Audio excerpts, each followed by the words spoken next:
That's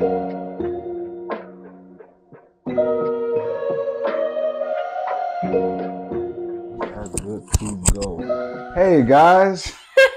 Welcome to TNO Conversation. Hi. Part 2. Part 2, guys. Yes.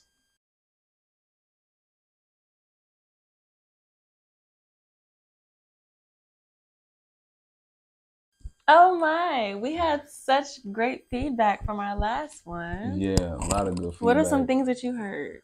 I've heard that we were definitely very comfortable. We feel like we were very comfortable with being vulnerable with each other. Mm-hmm. We felt like it was a great space, a safe space for each other to, talk about our issues and whatever the case may be. So yeah, it's been a lot of that, a lot of that for sure. Yeah, What about you? I heard some great feedback too as well. I heard a lot of people, they learned a lot about me. Mm-hmm. They learned some things they never knew about me, about you. Mm-hmm. Just my story, and they were looking forward to this one. They were like, I can't wait for part 2. Oh man, I mean, it was what, last month. A lot happened this last between March and April. It's only the 11th. Yeah, it's the 11th. It's the 11th. You just had a birthday. Your birthday was April 4th. Mine is literally almost 2 weeks away. Yes. So it's gonna be crazy, man. I can't wait, man. A lot of growth happening. A lot of growth happening. A lot of realizations. A lot. Yeah. Speaking of that, how's your mental health? How's everything going with you? My mental health right now is actually a lot better. Mm-hmm. I do, I still have my moments where I'm like trying to figure out what's next. And I'm like, really, I'm one of those people that like to figure out what it is I'm doing, like what's happening. Like, I like to know everything. Yeah. Yeah. So when I have a season of uncertainty, I get this feeling of like being unstable. Like, oh my gosh, like I don't know what's going on. I don't know what I'm going to do next. So I can kind of get anxious because I like to know what's happening at all times, what's next. I like to have a routine. I like things just be in order. I'm really organized when it comes to like what I'm trying to do with my day, planning it out. Like I like to know my steps ahead of time before I do them. Yeah. So whenever I feel like I'm in a season of, I don't have my things together and like I don't know what's next. And then that's when I kind of become like mentally, I'm just kind of overwhelmed. Absolutely. And Absolutely. writing things down is like, that's why music is so freeing for me. Because when I write my thoughts down, like I journal, I take notes all the time. I read books and take notes. I listen to podcasts, take notes. Like writing things down, like my daily schedule, what I'm doing the next day, it helps so much because it keeps me grounded.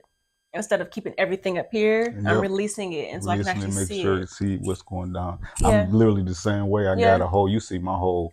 I got 3 whiteboards of everything: weekly tasks, monthly tasks, and songs that I need to finish. You know what I'm saying? So I'm very organized with that, man. But that's good though. That's good. You keeping yourself occupied, not putting yourself in a situation where you just thinking about all these things instead of just overwhelmed and letting it overwhelm you. You actually putting this shit out into existence. You know what I'm saying? So that's good though. I'm proud of you. Definitely proud of you. How's your mental health? Like, how's everything been going with you mentally? Honestly, my mental health has been, all over the place.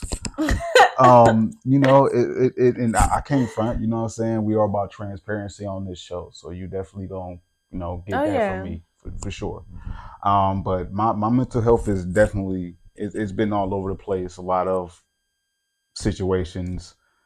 Don't really want to speak about all of it, but in a nutshell, my energy was, sucked away from me in different aspects, and I had to get it back.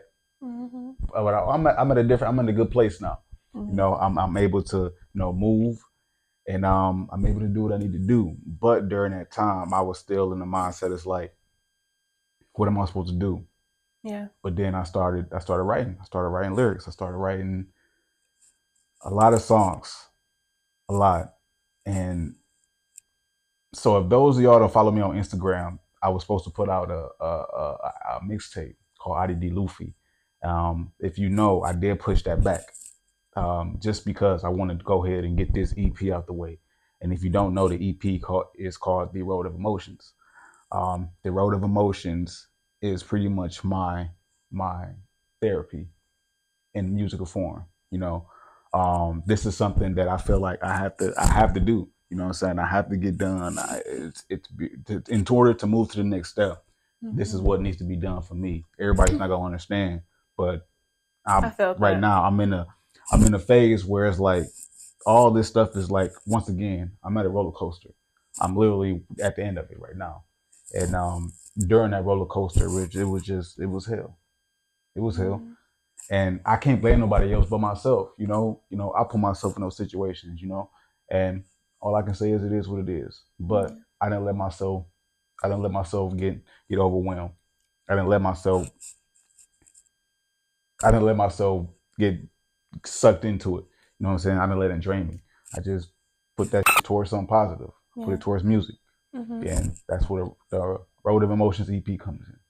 So that's honestly awesome. Like, so from the start of like your very first song, like, are you still in the process of writing it? Is it pretty much finished now? It's actually finished. I have to record one more song. Mm-hmm. I got my homeboy Choice, shout to Choice. He actually is helping me with He's actually helping me with this whole project, because he knows, out of everybody that we associate ourselves with, even the close circle, he knows me more than anybody. Yeah. You know what I'm saying? So I feel like he's one of the greatest artists. Yeah, of course. Blessed to be grateful to you, brother. He helped me. He knows what I'm going through, and that's why I asked him personally, can he come help me with this? And let's get through this. Because once we get through this, it's a wrap. You know what I'm saying? It's a wrap. But this right here is my physical therapy. Not say physical therapy, my mental therapy, in musical form, and it's gonna be a masterpiece. Yay! I'm super excited. I honestly, so with me, I felt you when you said like, this is what I have to do. Not everybody's gonna understand it. Yeah. I feel like for me, like where I am mentally, I feel like when I'm at a point right now where I'm balancing a lot of different things at the same time, and I can't. It's hard for me to multitask on big projects. Yeah. Like if I'm like at work or something and I'm multitasking different things, that's fine. But when I'm like multitasking work, my business, my music, and I have a home life and I got to take care of like, just my life, my personal life, taking care of myself, still having hours throughout the day to like put into different things, it's like, it can be draining, and I really don't want to drain myself out. Yeah. So because of this, I'm still trying to figure out exactly like how I'm going to go about this.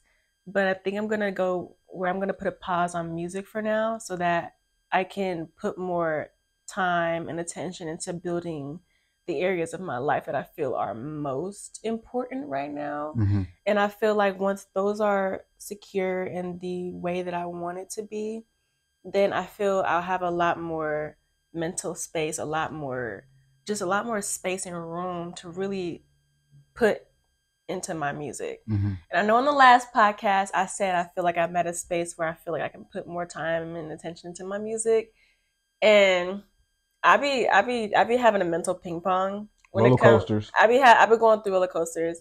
Yeah. And so y'all still gonna hear from me. Y'all still gonna hear me. I still got music on the way that I really want to release before I go on this. What did you call it earlier? You called it going on a. And what's it called? It starts with an E, I think. I forgot what you said. In-terrain or something like that. I forgot what you said. I forgot what you said. But you basically were saying, like, before you go on your, whatever it's called. Oh, be strategic about you're being strategic about how you're going about doing your business. You're making sure that you get this music done. Yeah. Before you go out and do your other endeavors, because once you do your other endeavors, you want to make sure you still have songs that you can put out while you're doing that, so that way you can stay relevant in a sense. Exactly. Strategic. So yeah. I just want to, I want to go. Strategic starts with an E?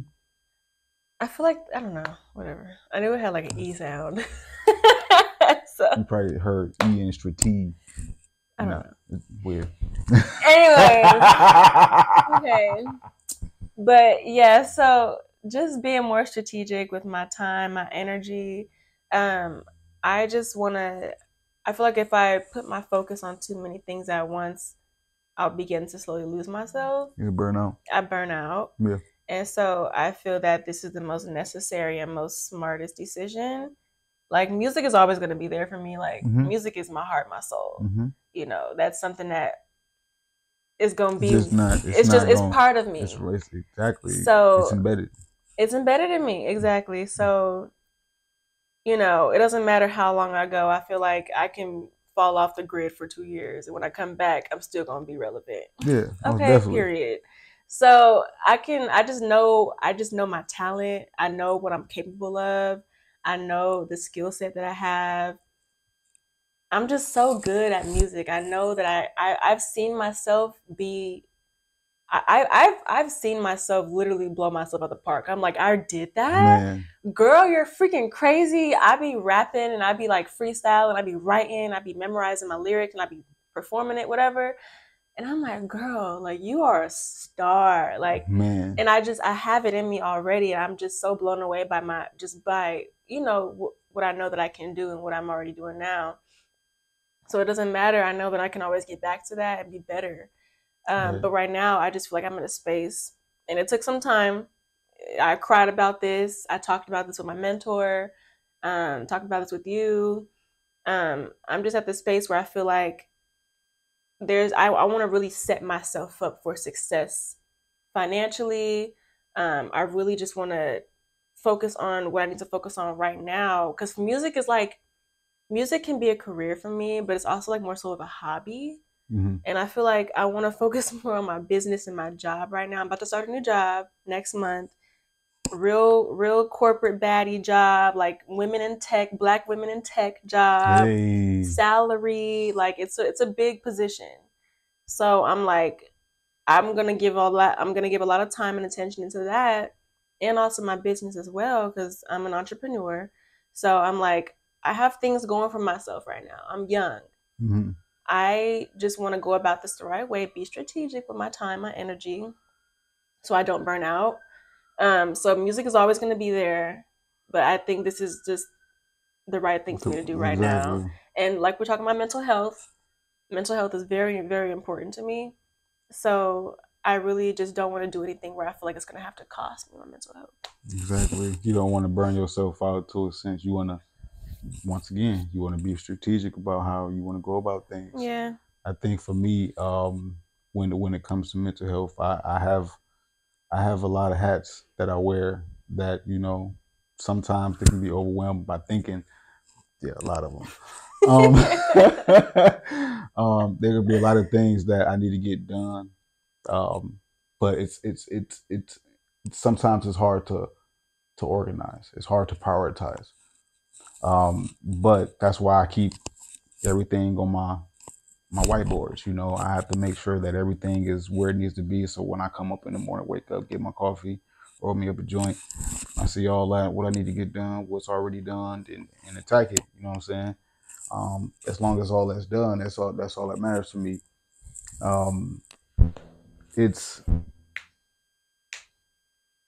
I literally just lost my train of thought. It just went out of nowhere. It's like, no, you were saying you were basically saying what my goal is honestly to finish out these songs. I have a lot of songs that I need to finish, and that's including the EP that I got coming up. I got a lot of stuff going on with me and Choice. We got another Bro Guys album coming out on the way, so y'all stay tuned for that. I got a lot of other things in order. Me and Tage got another song coming out. We got actually 2 songs that's dropping. You know what I'm saying? Yeah. So I'm pretty busy, but my goal right now is to get all this done. And once I get most of these songs done, of course I'm going to be still making music. I'm still going to be writing heavily. That's not going to stop. Yeah. But I'm going to focus more on the ESO Media, because me and Choice had a conversation the other day, and we were just like, yo, like ESO, if we really hone in on this and take it to the next level with these short films and get into full feature films and get into these festivals and really do this the way that we want to do it. Y'all go crazy. like the sky's limitless. You know what I'm saying? So we made a decision to go ahead and really hone in on this ESO Media. So that's definitely the goal. We really are honed in all in. You know what I'm saying? It's now or never, and ESO Media can take us a long way, most definitely. So what is something like when it's as pertaining to you and your personal life and your journey and what you've, overcome, like what is something that you feel most people don't know about you?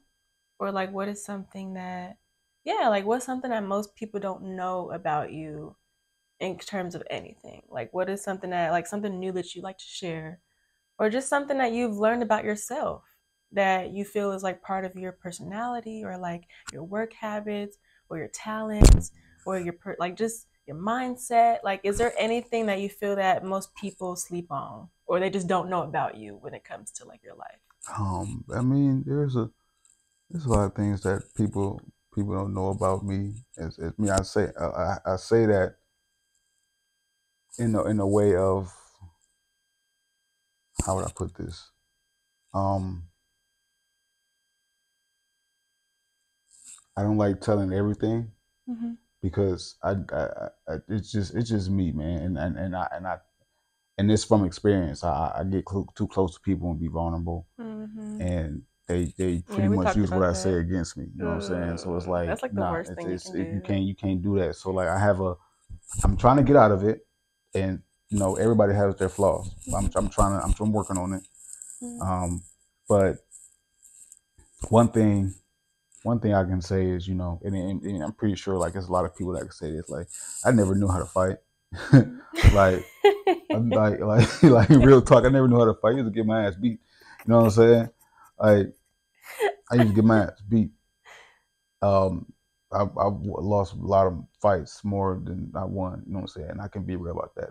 I never knew how to fight. I used to get jumped, all that shit. Yeah. But I do now. So try me if you want to. Anyways, what else? I mean, a lot of people don't. I wasn't from 12. Okay. Fun fact. I don't think you know this. I don't think I've told you this. Okay. So from 12 years old to I think 14, 15, I was on a tumbling team. Really? Yeah, I used to tumble. I used to do flips, all that shit. Yeah. We used to go all in Cleveland, all citywide, just doing performances. Wow. For everybody, from 12 to 14. I was in tumbling classes. I need to get back into it. I need to do my stretching because I was a beast. And I know I can get back into it. Dang, that's so freaking cool. Yeah, I've always wanted to learn how to do a backflip. You gotta teach me. Yeah, I'll teach you. Let me refresh myself. You know what I'm saying? Because the last flip I did was an aerial. I have a video on my phone that I did a whole aerial, and is that like when you like you backflip and then you kind of like? No, it's like a no hand cartwheel. Oh, okay. Yeah, no hand cartwheel. It's yeah. I did that one time. I used to do, but it wasn't as like perfect. I used to. That's actually my first flip that I ever did and made before I even did a backflip. Really? The aerial, the no hand cartwheel. Yeah. That's freaking cool. Yeah. So yes, I was very flexible. I still am a little bit. You know what I'm saying?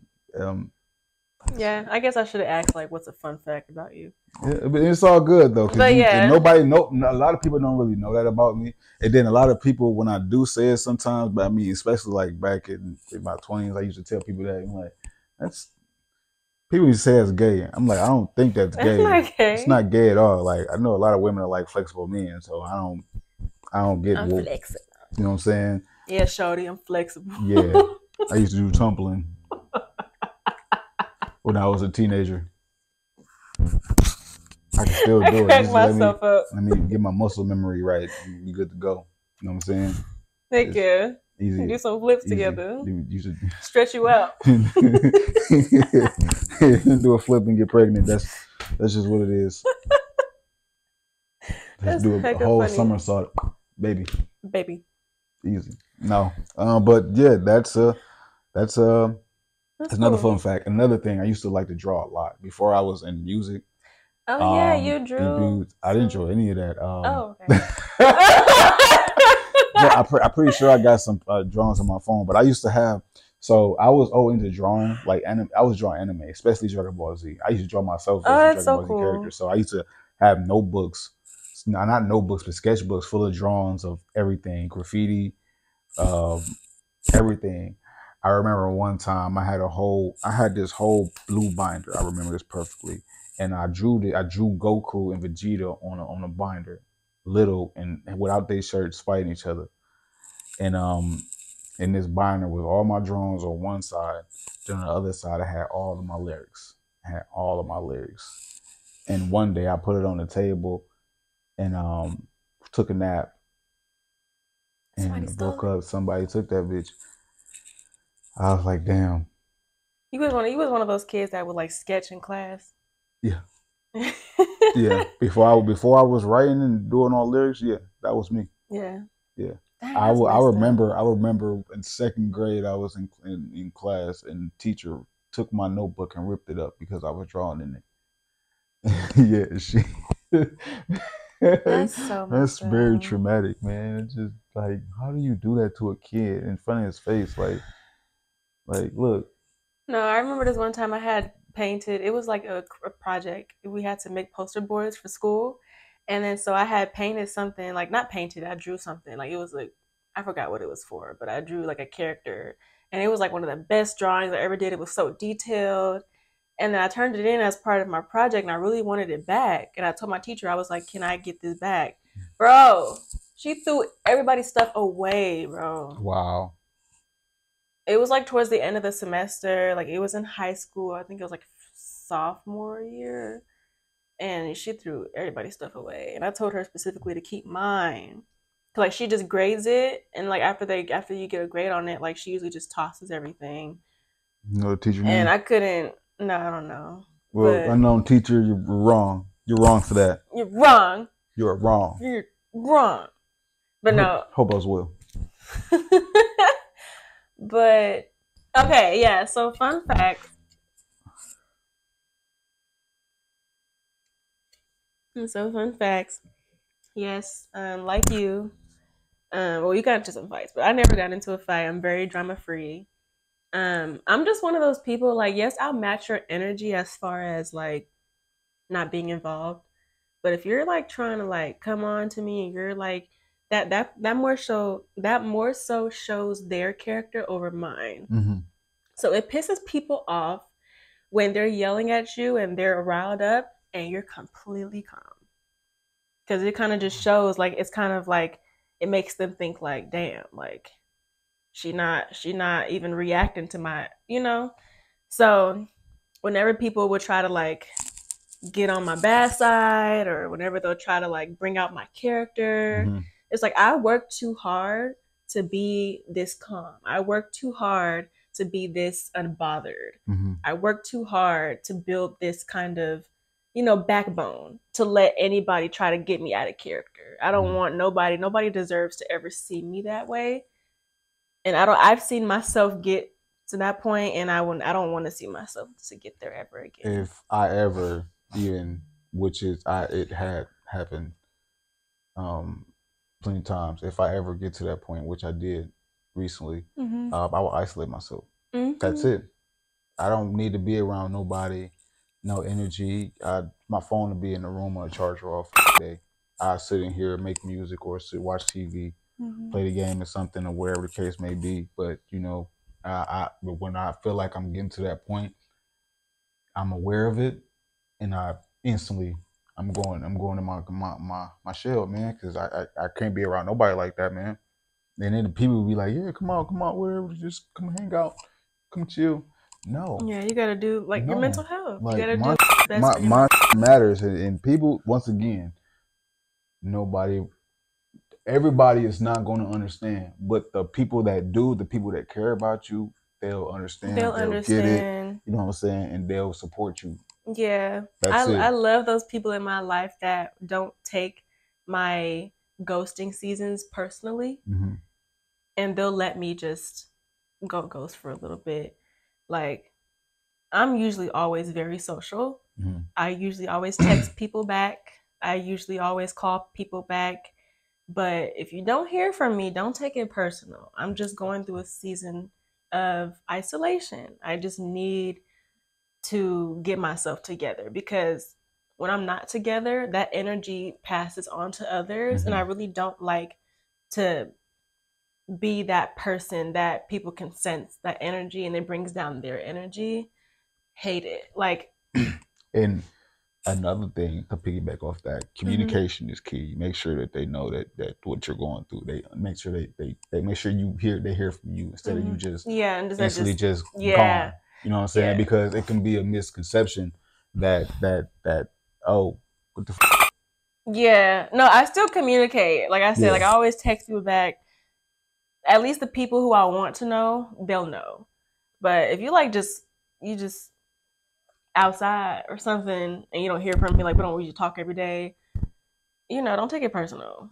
I'm No, just not it's gonna just tell everybody, hey, if I don't text you back, this is why. Hey, if I don't text you back, this is why. no, not Like everybody. I'll tell It's like only the closest the people. close people. Like I'll let you know, I'll let Milo know, I'll let my close friends know, my parents, my grandma, whatever. Yeah. Like whoever I talk to the most, or whoever's like really in my circle, I'll let them know like, hey, Tasia's, she's off the grid right now. So what about the overall with an overview of that? Never let anybody tell you that isolation is not good for you. You know what I'm saying? Especially with your mental health. You don't have to be around a lot of people if you don't feel like it. You Right. don't have to be around people if you're depressed. You don't have to be around people if you're stressed or angry. You can isolate yourself and hone in and take on that. You know what I'm saying? It's no reason for anybody. If you are a friend to me, if you are a dear friend to me, if I call you a friend, a dear friend, a best friend, brother, sister, whatever the case may be, if I tell you this and you understand, then that's what it is. And if you don't, then I don't know what else to tell you. You know what I'm saying? I Yeah. don't have to. I don't. I don't have to explain Yeah. it to everybody, but the close ones will understand. Your mental health is important. It always has been. People think that just being social all the time and just being around that social environment will help with that. In most cases, for some people, like it really don't. Like it kind And of enhances a little bit. I want to give a shout out to anybody that I ever like cried to, anybody that ever just listened to me, Yeah. anybody like this is like a shout out to my friends, family, like huge shout out, because you listening, you never know. Like you simply just having an ear for somebody just to vent to you and talk to you, for one, that's already a huge plus, because you have that energy, that safeness about you, that somebody can even come to you about personal things like that. So give yourself a pat on the back for even being that person that people can come talk to, because you never know what people are going through. So I want to give a shout out to like anybody that I've ever cried to, like yelled on the phone, like just screaming, like not at them, but just like at Venting, venting. expressing yourself. Yes, like Mm-hmm. I have a couple people in mind that I'm just already thinking about, that I've literally called, and they will pick up my phone. It don't matter if it's 2 o'clock in the morning. It don't matter if I need them to come over just to drop off some food to me, or drive me somewhere so I can get away from the house. Like there's people that have just been there for me, and like, man, like huge shout out to you, because I think everybody needs at least somebody like that in their life. Like just somebody that can listen. And Mm-hmm. sometimes like you don't really want someone to even give you advice. You just want No, someone to listen just to you. listen. I was thinking about this the other day too. Like, it's okay sometimes if you're asking for it, Mm-hmm. but if somebody's expressing themselves to you and venting to you, that's just what it is. They're venting. They don't need advice. They don't need any opinions. They don't need any of that. They're venting to you. You can have an opinion you want to, but that's not what they're talking. That's not why they're expressing themselves to you. Mm-hmm. You know what I'm saying? And and a lot of people don't realize that. Mm-hmm. Yeah, but I think it's called unsolicited advice. Like I know they don't probably mean it in a negative way, at all. But it's like I had this feeling too. I had this thought too. Like whenever people would vent to me, I'm like, well, what can I say that can give them advice? I'm like, well, maybe they don't want advice. Maybe they just want to call you, cry, talk about, what's going on, and then I feel so much better. Thank you for listening to me. Absolutely. That's it. Like, seriously, that's what I be needing too. Because I don't like venting on social media, really. I have in the past. I have posted shit on social media. Very, very. Like, just blatantly. Impulsively. I'll post, like, even with my breakup, I posted so much impulsively. And I was like, bro, it's just, it's not the platform to do it, because social media, people will literally prey on your downfall. There's people that look at your shit and laugh at you. They laugh at you, and they just like, they laugh at you, or they prey on your downfall. Then when they see it, they don't want to see you doing good at all. So that's why social media is just not the place to do it. But also at the same time, I love being real on my social media. Like, I love being transparent on my social media. I don't use my platform to only post like when I'm doing good. I like to post when I'm going through bad hardships. I love posting questions so people can give me answers. I talk about God a lot on my platform. I talk about my family life on my platform, my music, my hair journey. Like, I don't know. I just post about just my daily life. But when it comes to talking about negative stuff and personal stuff, like, there's just certain things that I learned my personal lesson. You just don't post on social media. So that's why I love talking to friends and talking to family. Because social media is just not really where to go when you're posting about certain things. Especially when you're going through it with your significant other, and y'all on posting talking about, well, he ate this girl. It just. But this is true though. You got to really understand. That's like, real. People would do some crazy like that. Like, you could talk about, oh, this is why you ate my ass the other day. So why are you, just she looking at me crazy and shit like this. No, it's just like I'm thinking about the context. Like, that's kind of wild. It is wild when you think about it. Like, people would do the most craziest shit. Nowadays, you go on Twitter, what they call it, X now? Yes. You got porno on there now. Yeah. I didn't want my sister to be on Twitter, honestly, because I was like, girl, that's like, yeah. But no, when it comes to like relationships too, I don't like to tell too many people about what I got going on with my relationship status, because especially when y'all going through stuff, they'll never forget the bad things you said about them. So when you go back to them, like if y'all together and y'all going through a rough patch, oh my God, and you tell someone, oh my God, so and so, I'm just so mad at my man right now because he did this and that, and then you forgive him, and then you go back to him, like y'all just had like a little rough patch, but then you go back to the post. And then you tell the person, oh yeah, me and so are at the gym together. Girl, wasn't he just doing this, and wasn't you just talking about this? Right, it's exactly. Like now you got people in your business and you just fucking yourself over. I was just mad, girl. I was just keep mad. Your personal life private. As far as any type of mental health or anything like that, if you have anything to share that you feel that the people need to know, which is informative, that's fine. If you have music or anything that you do that you on social media for, you strictly just do that. You know what I'm saying? And I had to learn that the hard way, because I was just posting everything, like just. You can be right next to me and I hate you, and I post it on Facebook. You know what I'm saying? And hate is a strong word. And it's like, ooh, I hate you. And post it, and then you see it, you right there, and you're like, oh, you hate me? It's just, yeah, it's a lot. Yeah. But I don't know. Yeah, when it comes to social media, I don't know. I feel like, do you remember like the first time you ever downloaded Instagram? Yep, I sure did. You did? I posted a picture of a weed bud. That was my first picture. Oh my God. Literally, that was my first picture. I can go on my Facebook right now and I had my Facebook since 2010. I had Instagram. I got Instagram 2012. 2013. Mm-hmm. Yeah, that was my first time on Instagram, 2013.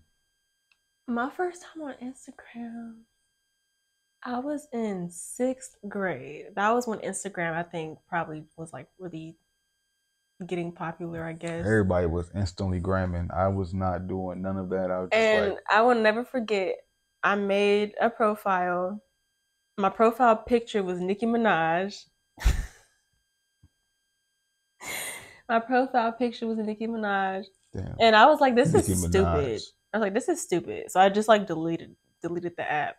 Because my friend told me about it. Like, girl, everybody's on Instagram. Get Instagram. Like, this is 6th grade. And I made a profile, whatever, because she asked me. It was after school. Mm-hmm. Got on my phone, made a profile. My profile picture was Nicki Minaj. My name was like Tasia something. I don't know. Man, I probably got like 6 Instagram accounts. I'm not even lying to you. Probably like 6. Like, don't go looking. Oh my gosh, please. I shouldn't even said that because there's pictures. I just can't delete them. I don't know how to get into the account. So there's like pictures of me.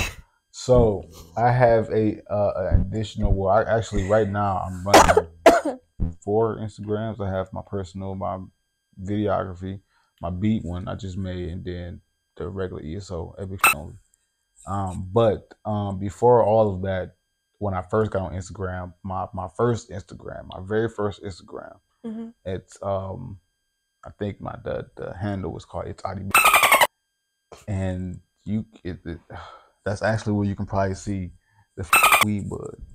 My mm-hmm. first Instagram photo was the weed bud, and I was very photogenic back then. Like, I would take pictures of everything, where I was at the time. Even if I was on a goddamn bus in the middle of the bus, I would take a picture of the view on the bus.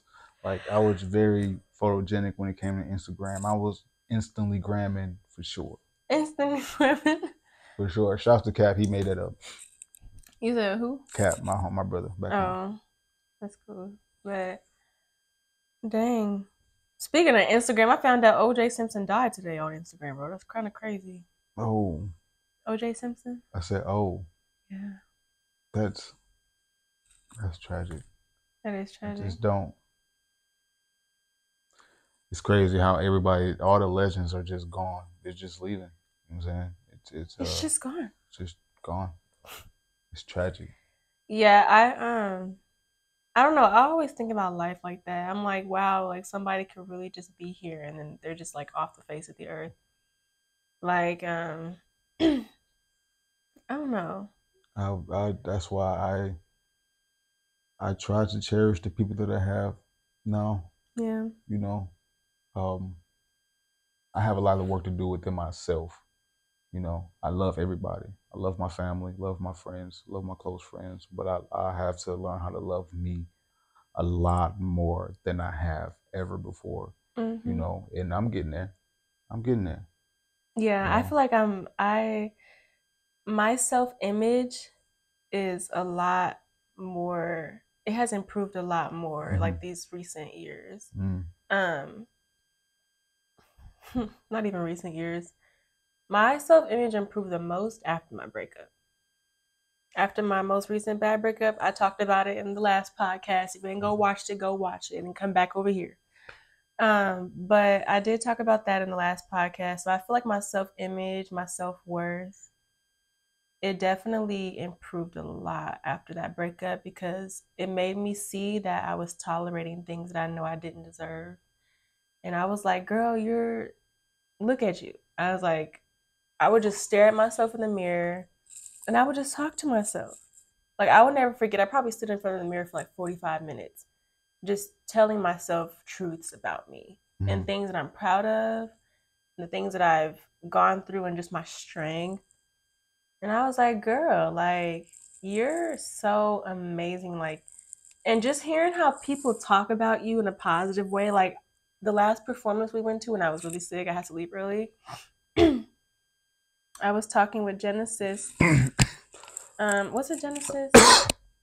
Yeah, it was Genesis, and then her cousin. Lord forgive me, I don't know why I forgot her name. But she was telling me, she was like, girl, like, whenever you go on stage, whenever I always look so forward to seeing you on stage, and then whenever it was time for her to perform, she was like, "What would Tasia do? What would Tasia do?" And I'm like, the fact that people really look up to me like that, it just makes me feel so good because I be in my head too much. Yeah. And I was on stage like, oh my gosh, I was just thinking about like some of the negatives. My voice was just so scratchy. I was sick. And like it was cold. I was trying not to shiver. And I was like, what if they could just see like my nipples was hella hard through my shirt? And I was like, oh my, I was just thinking of everything. But yet they're like, Tasia, you did so good. Couldn't tell your voice. Can't even tell you're sick. What would Tasia do? What would Tasia do? You're so amazing. I couldn't wait to see you perform. Like there's literally people out there that look up to you. They speak so highly of you. They speak so positively of your name in other rooms that you're not in. Yeah. And it's like, wow, like it makes me feel like, girl, I'm just so hard on myself all the time. So that's kind of expected. I think everybody's really hard on themselves. Yeah. Yeah. Because the things that I tell myself, I would never tell that to another person. Like how hard I am on myself, how I be grilling myself, I would never do that to another person. And I had this conversation with Milo's mom, and we were just talking about it, and she was saying how, I guess like her therapist or something like that, or someone she was talking to, if you look at a picture of your baby self, of your child self, and you tell yourself those negative things, you would, do they deserve that? Like, no. does this child deserve that? Hell no. I could never imagine telling my younger self, like if myself, my 6-year-old self, 5-year-old self is standing right in front of me, and I'm like, you're just doing too much and you need to stop doing this, and you're just all over the place, and like just really just so mean, like just being so mean, just crushing this person, just crushing them with negativity, with stress and anxiety, and just pressuring them and trying to mold them to be somebody they're not, and comparing themselves to other people and looking at themselves and thinking they're unworthy. And I was like, I can never imagine talking to myself like that. But it's like I do it at the same time. And it's like things I tell myself, I can never tell that to other people. I'm so good at giving other people advice, but I suck at giving it to myself. And so it's like after I learned that perspective, and after I read the book, it's called What to Say When You Talk to Yourself. I love to read. That's a fun fact. I love to read. I'm a reader. I've probably read 7 books since the year started. 7. Ooh. And I'm reading a new book. I just finished Go Getter. I finished How I Raised Myself from Failure to Success in Selling. I read Rich Dad Poor Dad. I read a lot of books. And right now I'm reading Sell or Be Sold by Grant Cardone. I'm actually reading the latest version of How to Make It in the Music Industry. Really? Yeah, it's a very tedious, long book, but I expected it, so I'm taking notes. And I'm taking notes I'm just definitely just learning the game, man. And that's another thing that I want to, accomplish in life. Make sure that my knowledge for the music industry, it's well put, you know what I'm saying, and executed in a way that I can be independent and make millions of dollars off this, including video production, because that's the goal for me.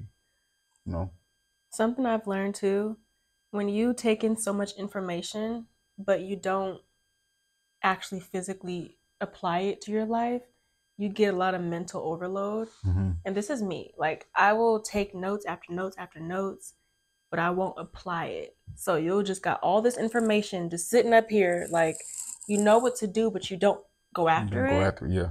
So it's like you have to do the work as well as educate yourself, because if you don't do the work, if you don't apply what you're learning, then it's just knowledge at this point. It's just knowledge. It's just sitting in your brain. It's just sitting in your brain, and it's like brain, and just sitting there like this. Like what you gonna do about it? You know that you know about your habits. You know that you want to get into a better routine. You know that you want to stop quitting this certain thing. You know to stop talking to this person. You know what you have to do for your studies. You know what you have to do, but just like you don't do it, or you're either not doing enough of it. All these things that you just said, it's like sitting on a brain that's sitting there in the waiting room, Yeah. And the door is literally right there. And it's like right. open. It's open. It's open. Yeah. Open the mother. That's it. Open it. And I'm not saying this because I struggle with that sometimes. Like, I'm not gonna lie. But it's once again, honestly, yeah. this is a mental thing, and we have to talk to ourselves.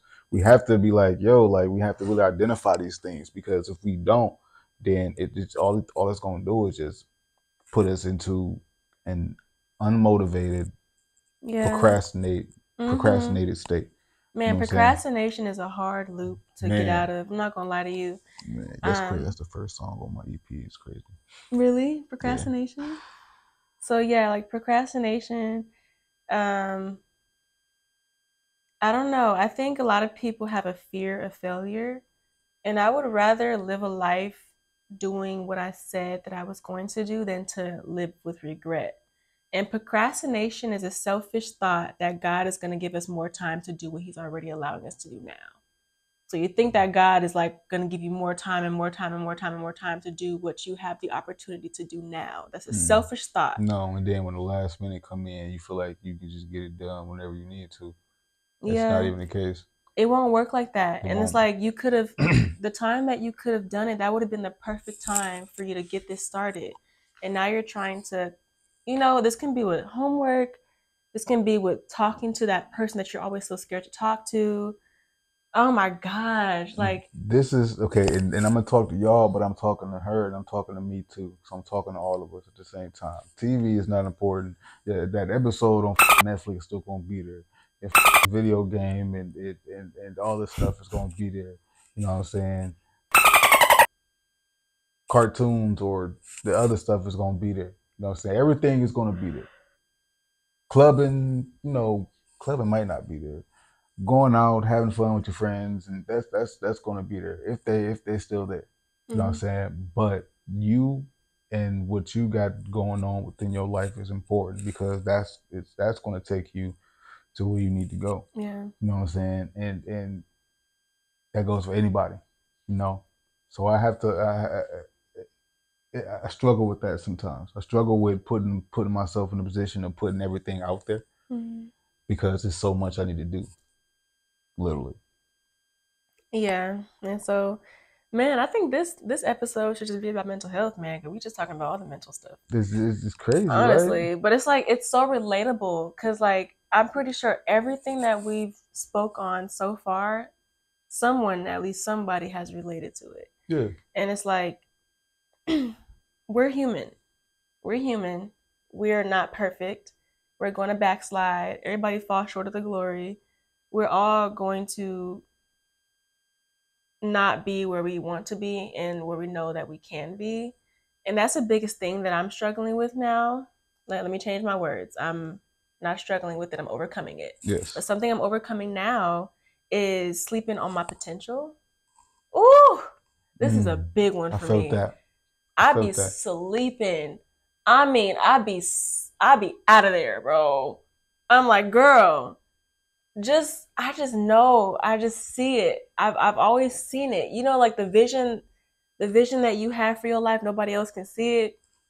And I get this all the time from people, like, oh my gosh, Tasia, like, you got it going on and your music is great, and I can see you on TV, I can see you on this, I can see you doing that, and she got a green thumb, she planting her own veggies, and like, there's just so much potential that I could literally do anything that I put this is for anybody. Yeah. You can put you can do anything you put your mind to.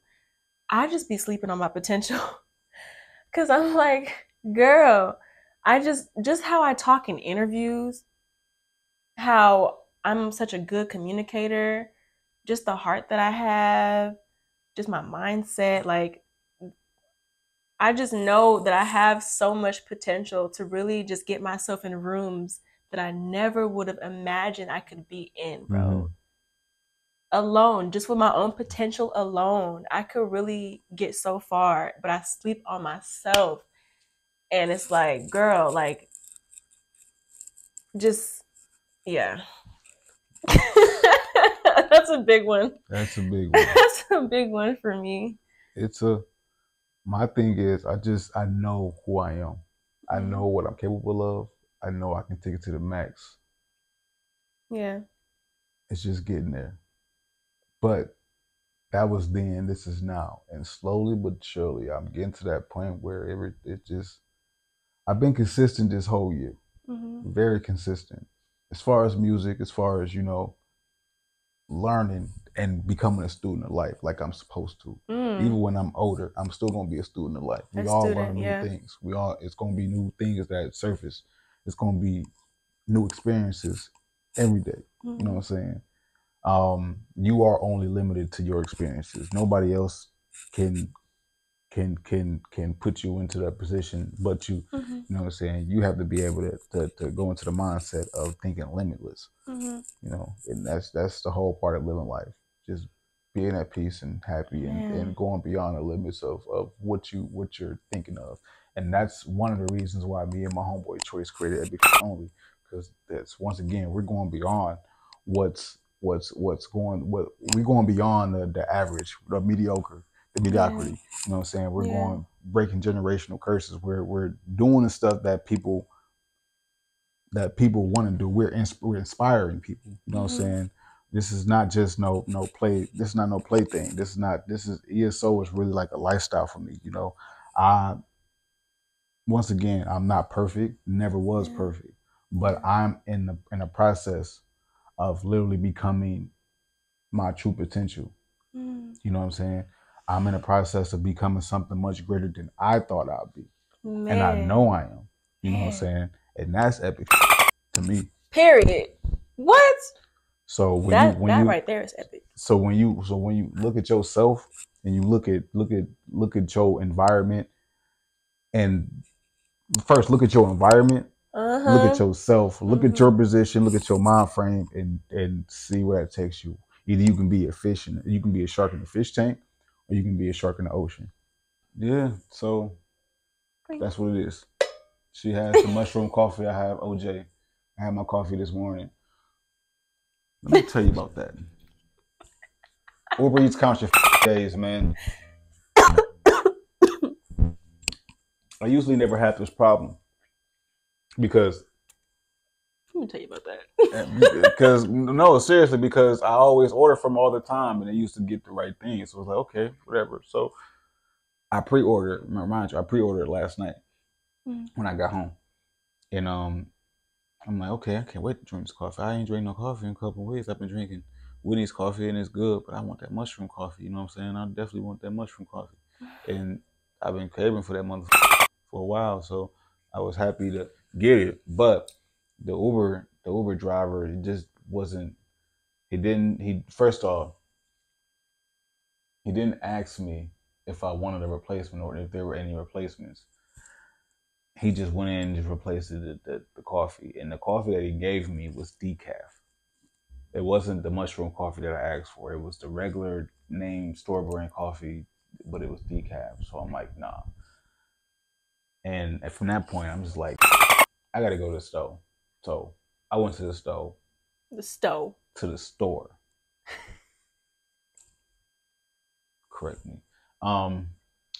Went to the store. Went to the coffee aisle. And it was literally sitting right there. I'm gonna go ahead and show you guys why we're sitting here. Just give me a moment. Because I was a little quite guys. very how's it going? I hope you guys are feeling great today. The sun is shining. This right here. If y'all can see that, this is what it is. This is the coffee. So on the app, I'm gonna go ahead and put this back. The sun is shining. Have a great day. Did you drink your water today? Did you drink your coffee? So on the app, it was a brown label, but it was the same thing. So it was like usually the last few times I ordered the coffee from there, no problem. Gave me the brand, no issues whatsoever. I don't know what's going on with this guy. He didn't even look. He just went into one space and was like, "Oh, well, I don't see it right there." Didn't even look. So I'm gonna just go ahead and just get this one. Like, didn't even look anything. Like, So I gave him a thumbs down. And I had to, because simply because I literally had to go to the store myself. Yeah, like what's the point of even ordering through, Yeah, if so you gotta go to the store to get it yourself, it's so annoying. Listen, don't make no sense, but I got it. I was happy. Rolled him a joint. Just drink your coffee. It's good to go. I was good. I was up, ready to go. You know what I'm saying? Then homegirl Tasia came in, and then her birthday was last week. So I told her I was gonna get her some lunch or whatever the case, bring her some lunch. But then I thought about it.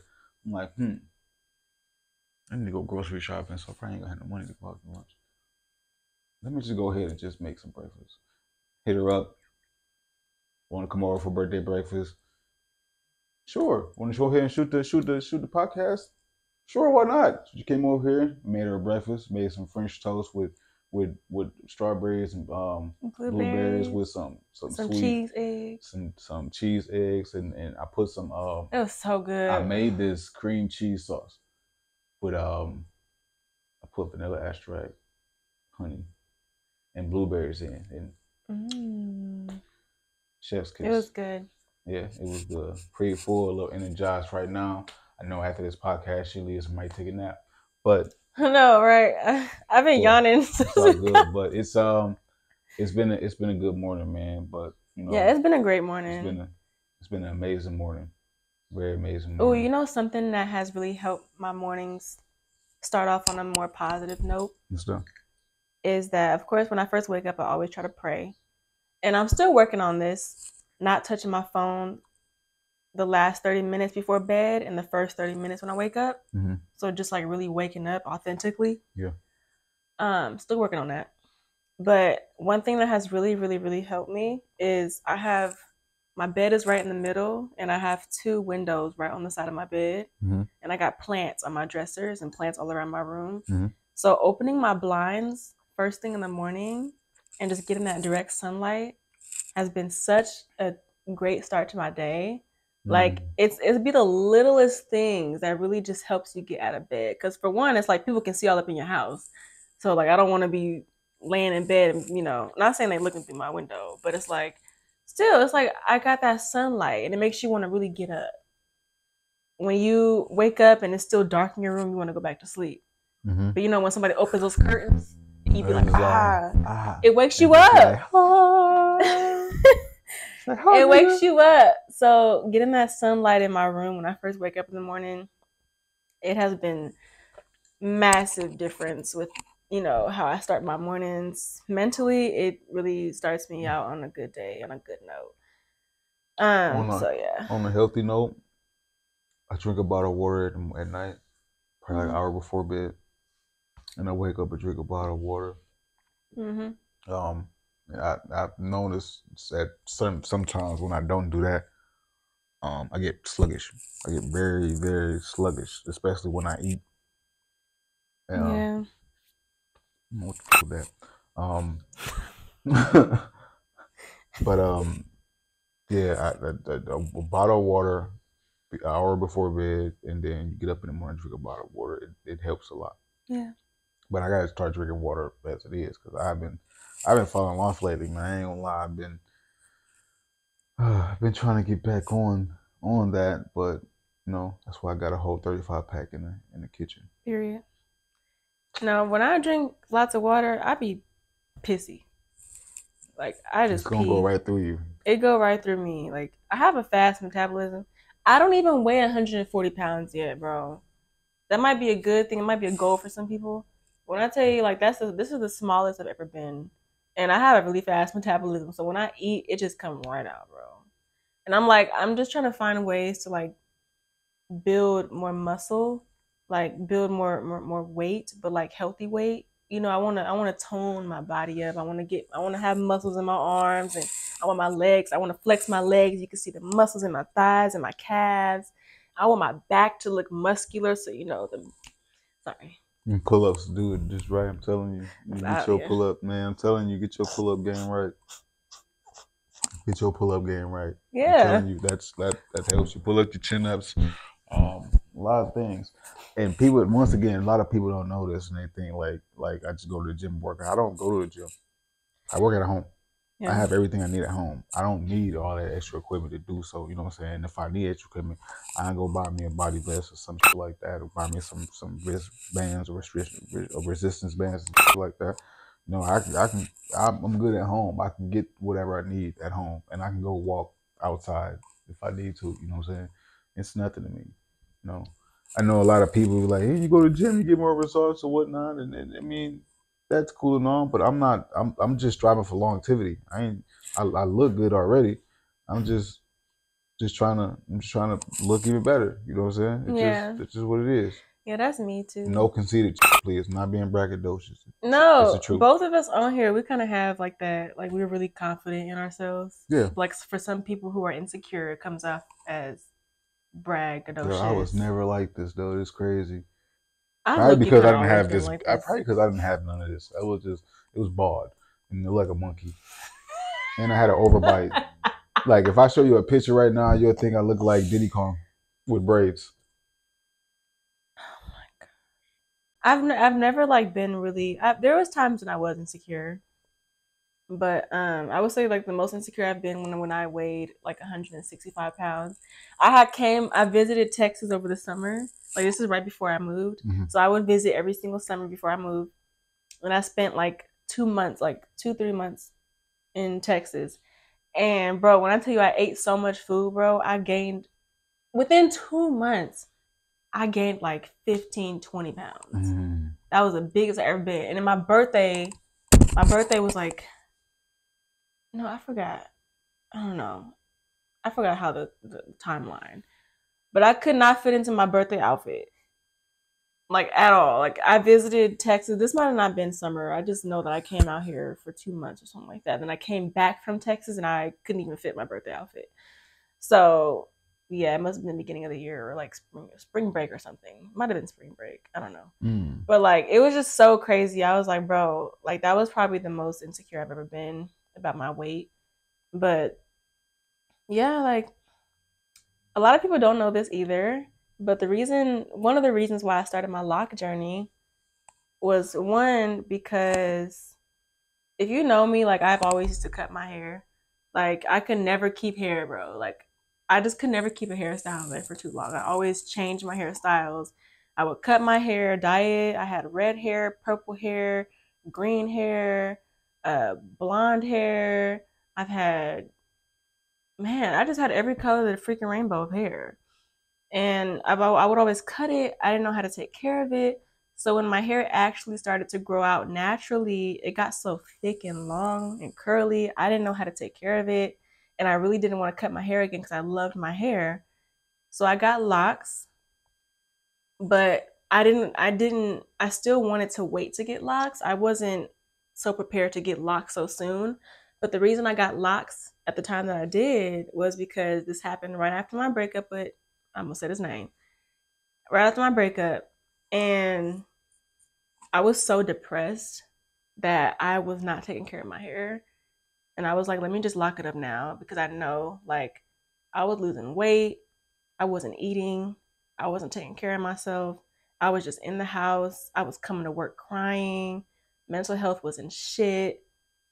Like it was so bad. And I was like, my hair is gonna fall out. My hair is gonna fall out because I have not been taking care of it. Like it was gonna fall out.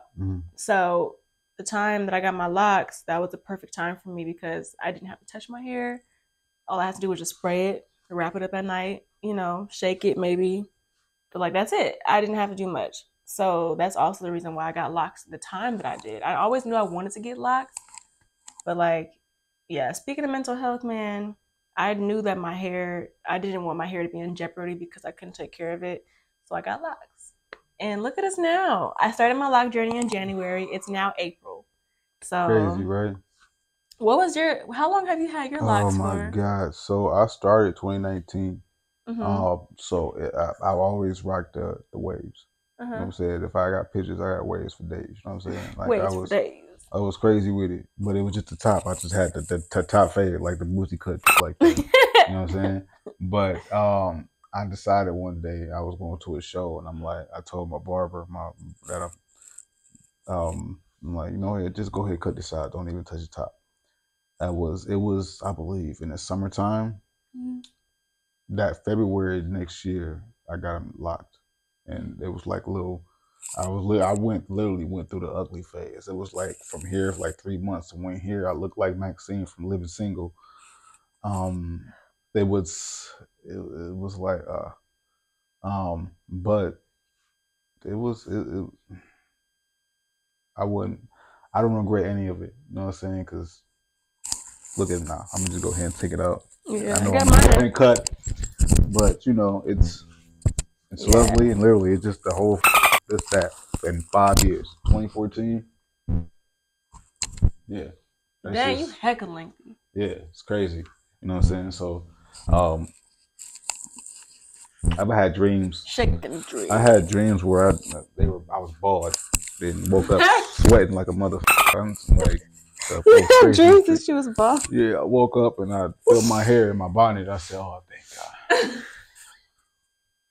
Bro, you ever had like besides that, like you ever had like a dream that felt so real?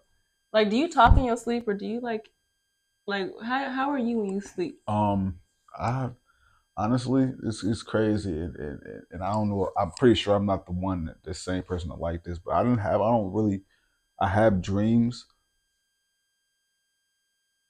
but they don't come as often as other people do. Because I think I smoke, I get high.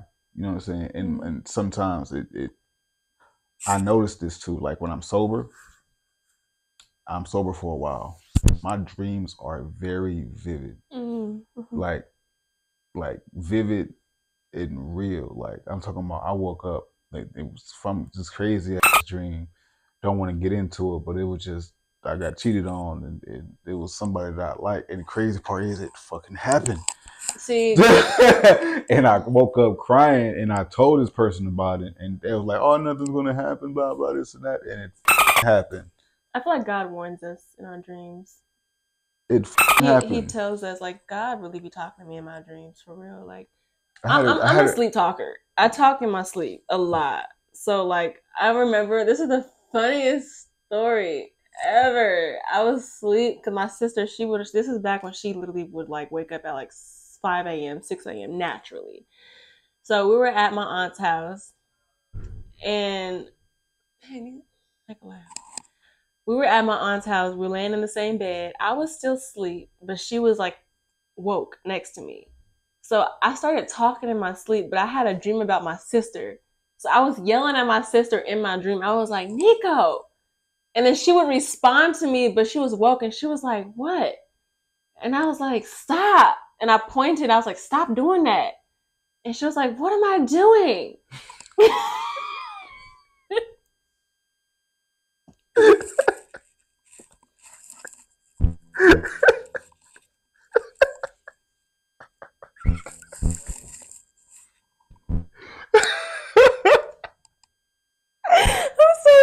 She's like, what am I doing? Like, what this? She was so confused. Oh my God, man. But like, she was literally responding to me. I'm talking, I was dead asleep, but she was woke. So I was like pointing and everything. And I was like, Nico, stop doing that. And she was like, what am I doing?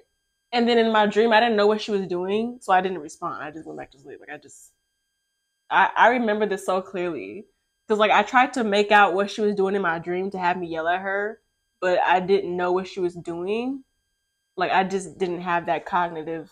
It just wasn't connecting. Like, I was asleep. You wasn't there. I wasn't there. So when she asked me, "What am I doing?" I didn't respond. I just like you were asleep. I was asleep. But that was just the funniest thing. So yes, I'm a sleep talker. Oh my God. I'm a sleep talker. I don't snore.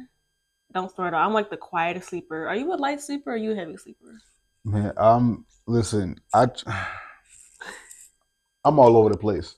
It depends on my mood. It depends on how I go to sleep and whatever case may be. Because I can go. I can get into a deep sleep prior to, and it be some reason I wake up in the middle of the night thinking it's later than what it is, and it ended up being earlier than what I thought it was. I'm like, man, let me go back to sleep. And then I try to go back to sleep, and then sometimes, like last night, I went to sleep at like 10:30, passed out 10:30.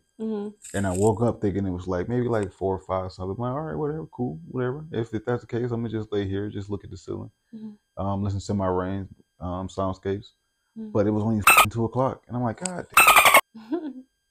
Yeah. So I went. I tried to go back to sleep, but I dozed off for a little bit, but I could not like get back into that deep sleep, and I woke back up at like 3:30. So I'm like, man, let me smoke a bowl real quick. The worst nights ever are like when your body wants to rest, but your mind can't. That's the crazy. That's like the worst thing ever. I'm like, mine shut down, bro. I literally would like this one time. I could not go to sleep. Like it was like 4 o'clock in the morning. I literally chugged down some what's that? It's like that. It's like a purple bottle sleep NyQuil.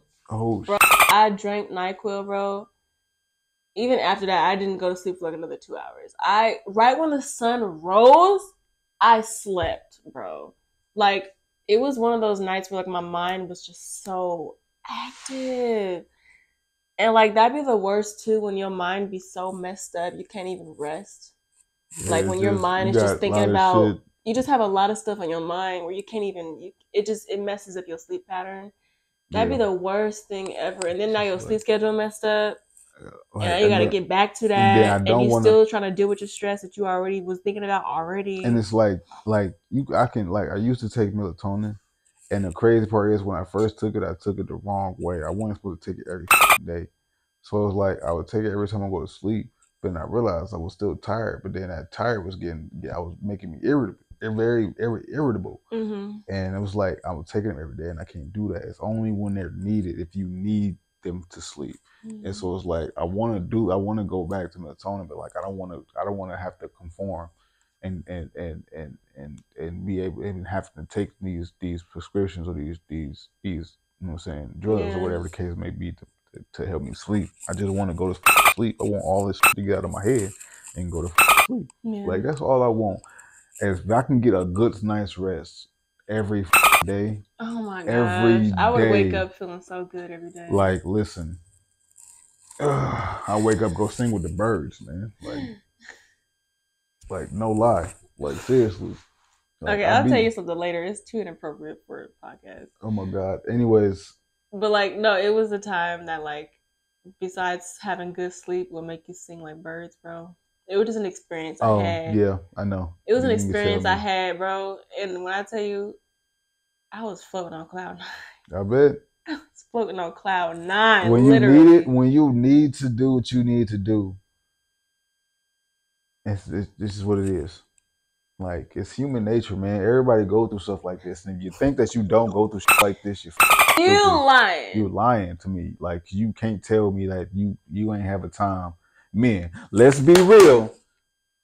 You cannot tell me that you have not had a time when you just was like, man, let me just go ahead and rub it out one time, man. I just need to get the edge off real quick. I just need that edge. You know what I'm saying? And it helps too, right?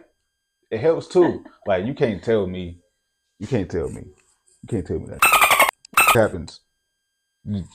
Urges happen, you know. Yeah, it does. And I don't know, like when it comes to like, you know, we talk about Twitter X and all that shit. Like when it comes to like watching it, I feel like that isn't as good for you. Like, I don't know, I feel like there was like some studies done. It really does like mess up your mental watching porn all day.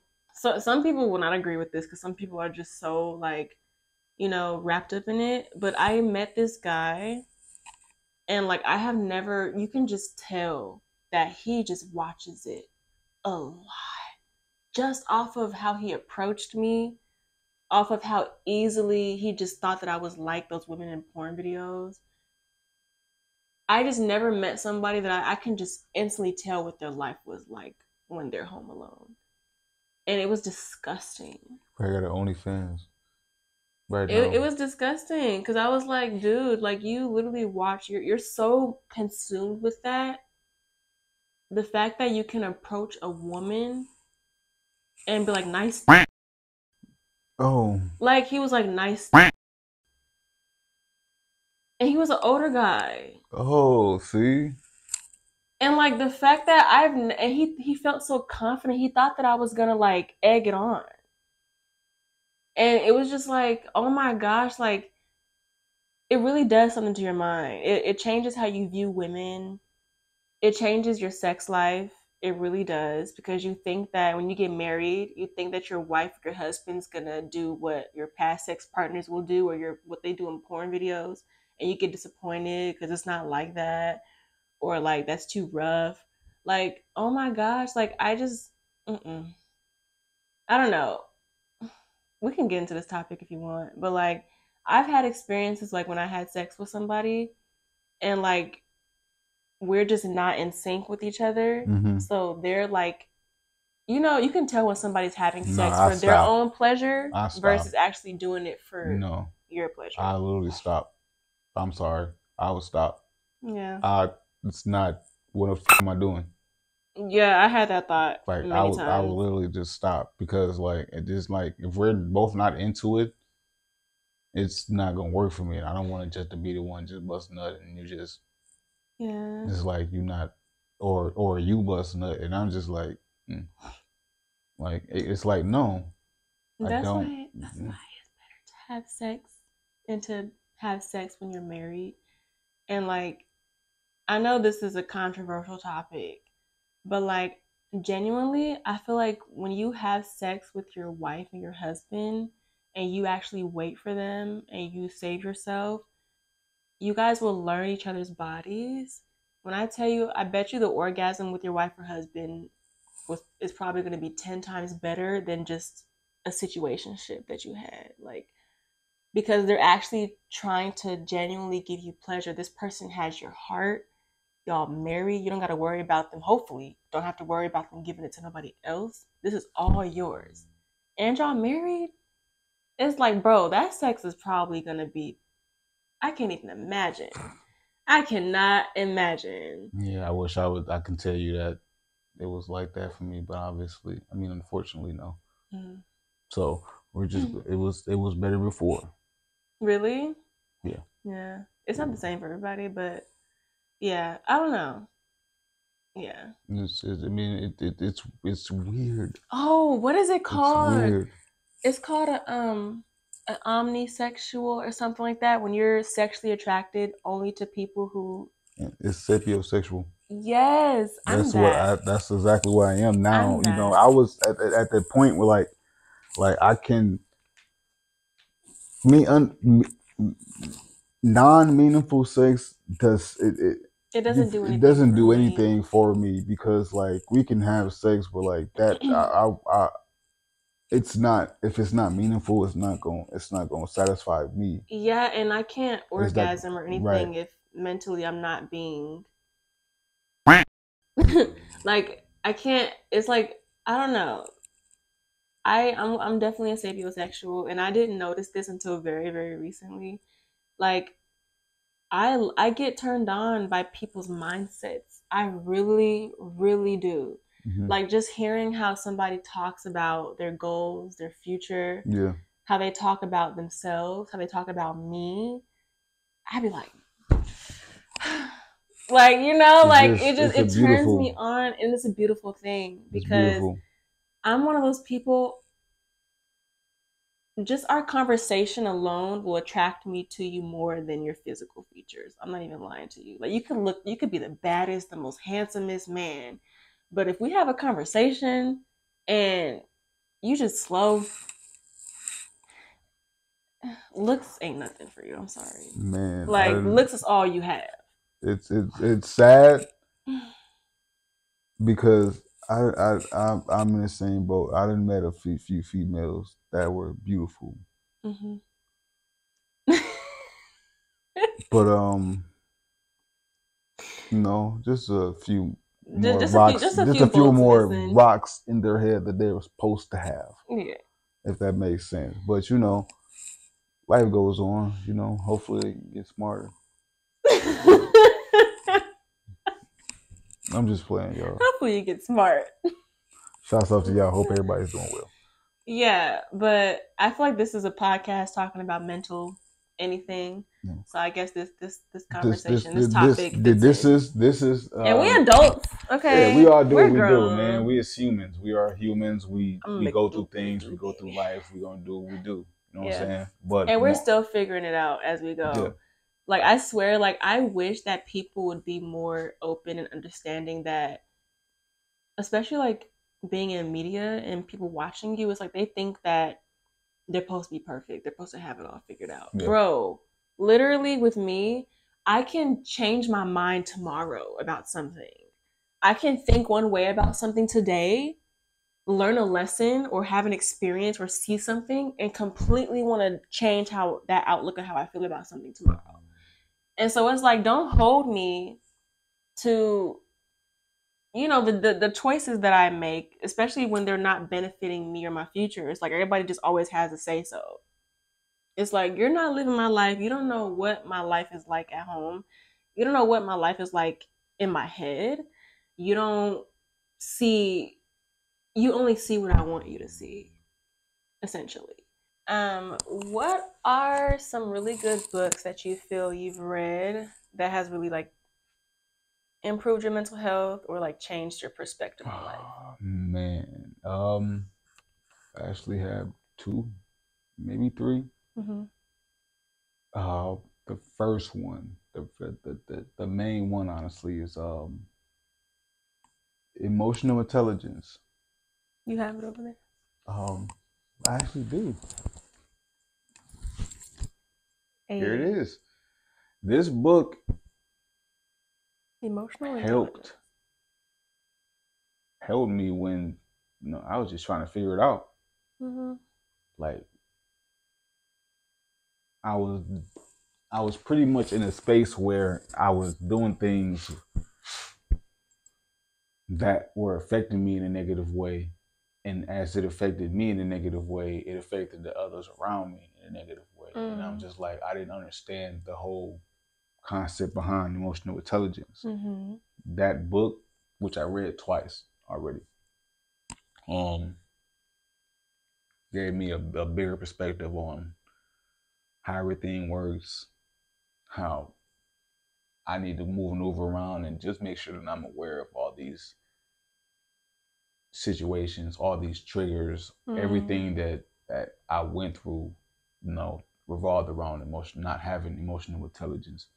So with this book, it helped me navigate through that a lot more differently now. And regardless, I'm still learning a lot of things. So that's a great read for those who are dealing with stuff like that and really want to figure it out. That book will definitely help you. The second book is The Way of the Superior Man. That book is literally it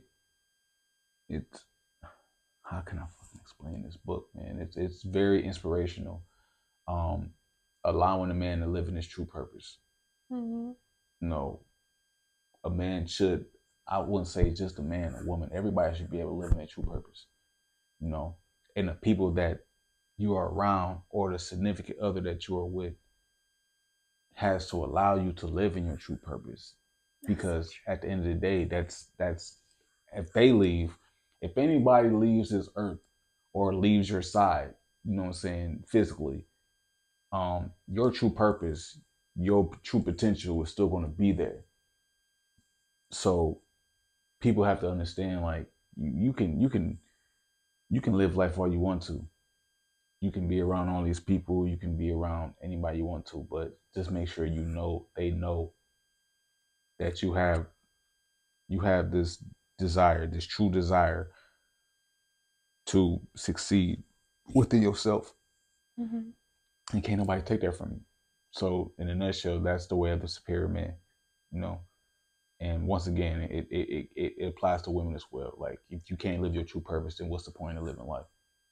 You know, wow. What's the point of doing that? The third one, 48 Laws of Power. And mind you, I read all these books twice.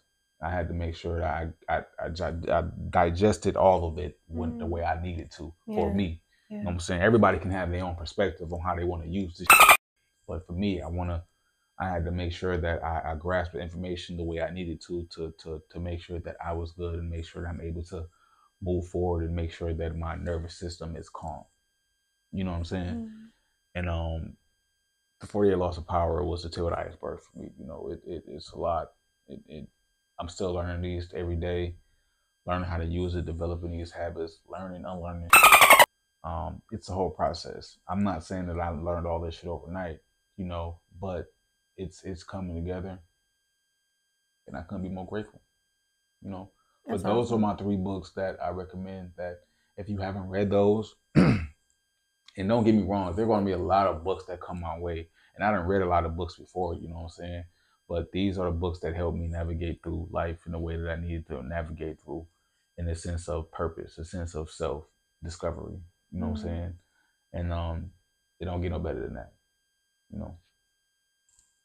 What about you?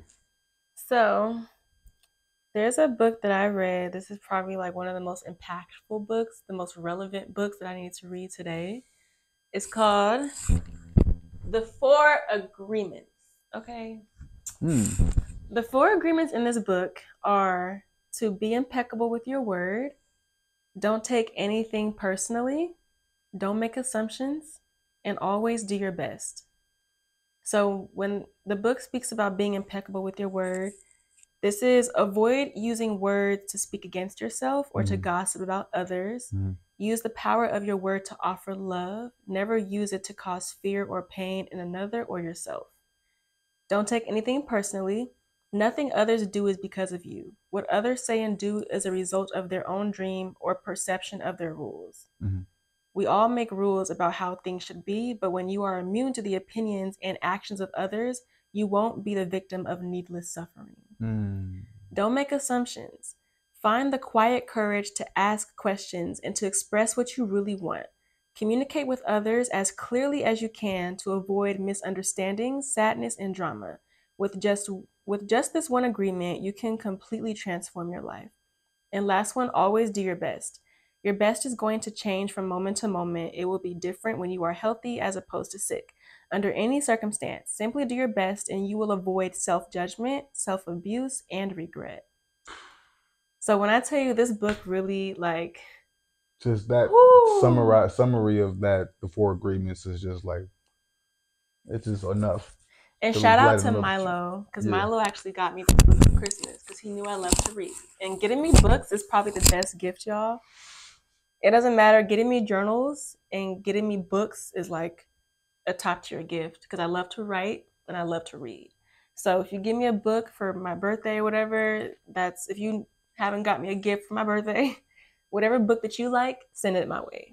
That'll be a perfect gift. I promise you I will get to it. So my birthday is coming up in 2 weeks. I like technology. I like books too. I like learning development books. Yeah. Personal development books. Me too. I like candy. I like weed too. Candy. I like food. Oh, I love food. Love food. Especially Chinese.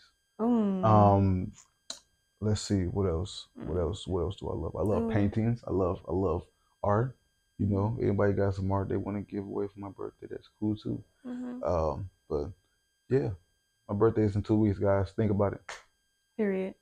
Think about it and be about it. And then I would say another book that I've read that has really like helped me is it's called What to Say When You Talk to Yourself.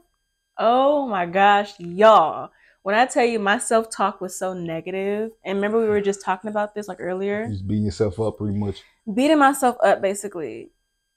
There's so many powerful techniques and just perspectives that this book talks about. I was going all about, like, it doesn't matter who I talk to. If they said anything that caught my attention that was negative, or they said anything that was like, they put themselves down, I was like, have you read What to Say When You Talk to Yourself? If you have not read that book, get it. I need to read that book, actually. You got the book? Yeah, I have it. You can borrow it if you want. Yeah, absolutely. Yeah, it's called What to Say When You Talk to Yourself. And that book basically just breaks down like different ways that we can improve our mental health. It basically talks about how important our words are. you can cast spells over yourself. That's why it's called spelling, because words have a lot of power. So when you say, oh, I'm terrible at something, I can't do this, I'm always terrible at this, oh, this is a habit I can never break, you're literally keeping yourself bound because you keep speaking that over yourself. But if you change your perspective and you're like, you know what, I'm improved. Then remember how I said I changed how I talk? Like, remember I changed my words? And I was like, no, this is something I'm overcoming. So instead of saying I'm terrible at this, be like, I'm overcoming this area. I'm overcoming. So like say, like I don't know if y'all heard me in the beginning of the first one, and I say like I'm overcoming the cash flow problem. Like people will call it broke. You know what I'm saying? I don't want to call it broke because that's just like it's just like a mentality I don't want. If that makes sense, you know. I'm not broke. You know what I'm saying? I got a roof over my head. I got my bills paid. You know what I'm saying? I got the food in the house. I got weed to smoke. I'm good. You know what I'm saying? I got the essentials that I need. I got everything I need to be good, and I also got what I need to make more money. So I'm not tripping. And rich doesn't always mean in money. Exactly. Wealth is here. You know what I'm saying? Mm-hmm. Wealth is in the mind frame. People need to realize that. So yeah. God damn it, I just lost my train of thought. Just that quick. Just so weird. It's so weird. Oh yeah, we were just talking about like the words you say to yourself, overcoming something. You were saying. So it was like so I had to change that word from broke to literally overcoming the cash flow problem. And this is something that I learned from this motivational speaker called Les Brown, because he's teaching a lot of stuff like this as well. You said Les Brown? Les Brown, a great motivational speaker, been like this since back in the day, like just back in the day. You know, my favorite quote from him, and I two quotes from him. Fear is false evidence appearing real. And then the number one quote I live to this day, and it actually changed my life and just made me not give a fuck about what nobody else think, is someone's opinion does not determine your reality. Mm-hmm. Ever. Mm-hmm. That I heard that, I said, really changed my life. Yeah, I struggled a lot with caring too much about what people think. Mm-hmm. A lot. I know we talked about this a little bit in the last podcast, but yeah, just putting too much, giving people too much credit over, you know, what you should do or say with your life. You know, if this person isn't where I want to be, if these people don't have fruit, if their life isn't what I would want for my life, I'm not gonna care about what they say. Mm-hmm. But if this person got the money that I want, if they got the status I want, if they got the knowledge I want, if they got the career that I want, and they're telling me something, giving me constructive criticism, willing to help you, and they're willing to help me, oh yeah. I'm gonna listen to them. Yeah. I'm gonna listen to what they have to say. I can't listen to nobody that's literally broke-minded, probably more broke than I am. Yeah. Or got my mentality that's not even in the vibration that I'm running in. Yeah, like why would I take advice from you and you don't even have what I want? The people can to say everything they want to say, but like if and it's not, listen, and I want people to understand this. Like it's not because like, you know, like we just don't want to hear what you got to say. We just like we rather hear from somebody who's already there so they can have us the steps to get there, as opposed to somebody that's trying to get there, or just it's like behind me and just not doing shit with their lives, but they always got something to say. Something to say. They ain't just be talking. Like, and respectfully, I would rather not take advice from you. Yeah, respectfully. Like, and I'm not, once again, not being funny. That's just what it is. So you can't teach me something that I already know. You can't teach me something that I'm already in the midst of doing, or you can't teach me anything that you haven't really taught, you haven't really put to the test yourself. Right. Exactly. No. That's so true. Yeah, when it comes to like people and giving unnecessary advice, unsolicited advice, yeah, I think it's you can choose who you want to listen to, of course, you know, but I just choose to not take advice from people who don't have what I want in life and who I don't value their opinion. I don't value their, you know, their judgment, or you know, because some people genuinely, even though they don't have the status, whatever, they care about me.